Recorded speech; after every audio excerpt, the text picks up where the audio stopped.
Welcome back sa shop ni Fantastic Man. Ayos na tong dalawang napakalalaking 3D turbo industrial fan. Unahin natin to. Ayan, nabagsak to. Bengkong.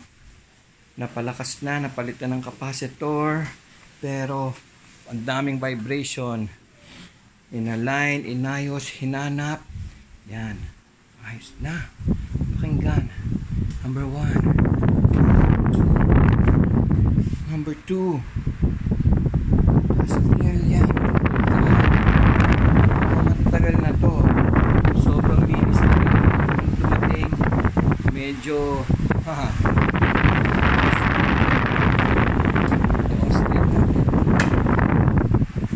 ikot yan. Oh. Ni-repair din. Binuksan din ang gearbox niyan. Oscillation. Marami tayo inayos dyan. Okay. Dito tayo sa kabila. Oh, ito. Pinalitan ng makina. Number 1. Pinalitan ng capacitor. Pinalitan ng plug. Pinalitan ng switch. Natagalan dyan dahil pina-rewind pang makina. Napakalaki. Yan. Oh, ganda ng takbo. Ayos ng switch. Ayos yung makina.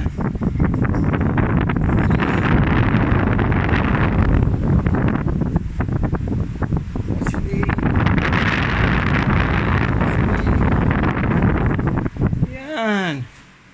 Okay. Sabay natin silang dalawa. Yan. So, ayos na tong dalawang to. Lamig oh. Number 2 natin. Oh. Yan. Ililipad yata ako. So, Fantastic Man strikes again. Oh, tapusin nyo pala ang panood ng video para makita nyo mga ginawa dito sa mga turbo fan na to. Yan na. Dumating na ang bagong copper wire rewinded stator. Linis na tong knob, oscillation knob. Itong rotor and shaft, mga washer. Itong gearbox para sa oscillation. Nice na yan. Nagrasahan na rin to. Oh, malinis na loob niyan. Ready na yan. Napalitan na ng wire. Dahil putol ang wire, ang plug. Sira ang plug niyan. Putol ang plug niyan. Ayan. So, pinapalit dyan yung buuan. Hindi yung dito lang. Parang ganito yan. Buo. Tapos ito yung switch nya, magwa-wiring lang tayo dyan.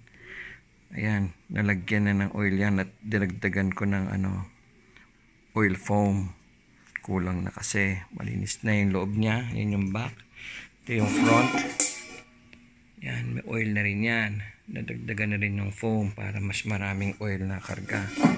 Malinis na yan. Oh, ano mga alikabok, grasa yan, at lalo nitong propeller at grill. Oh, paano? Di mag-a-assemble na tayo. Pati screws, malinis, kompleto.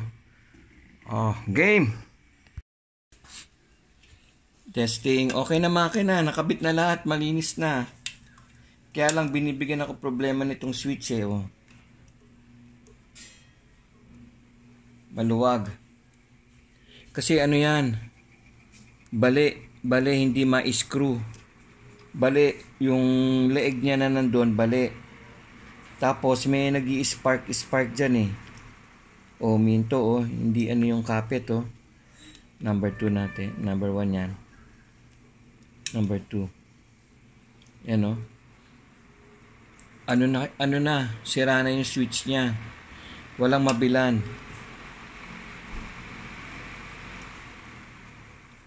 Oh, number 3.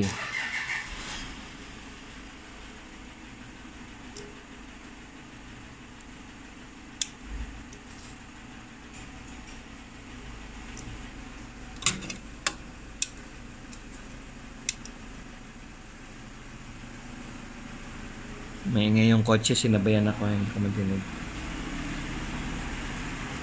Yan, number 1. Number 2. Ayan, nakahawak ako. Pag ako mahawak, lumuluwag, tsaka may nag-spark. Number 3. Ayan. Oh, lakas na.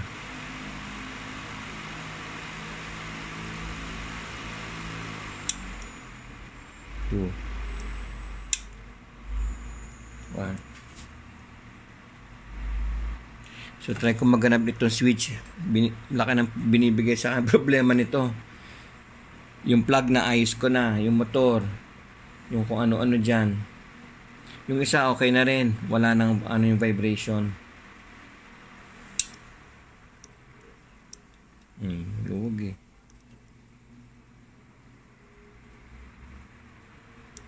Pag binitawan, no, mamatay. 3. Okay. Sira kasi itong lock nito. Sabay nag-i-spark, luma na kasi. Kaya gagawin natin paraan, i-mount natin to. Pareho sila ng nipis. Kuha na rin ako isang alternative. So i-screw natin yan dito. Hindi magamitan ng lock, so i-drill natin. 2 linggo na to. Kung ano-ano na sira, ang daming sira. Motor, plugs, repair ng gearbox, ng capacitor, linis, mga pyesa pa naman, tulad yung rewind ng motor, matagal. So tapusin na natin to. Okay. So nag-i-improvise tayo. Kakabitan natin ng screw mounted.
Sa ilalim.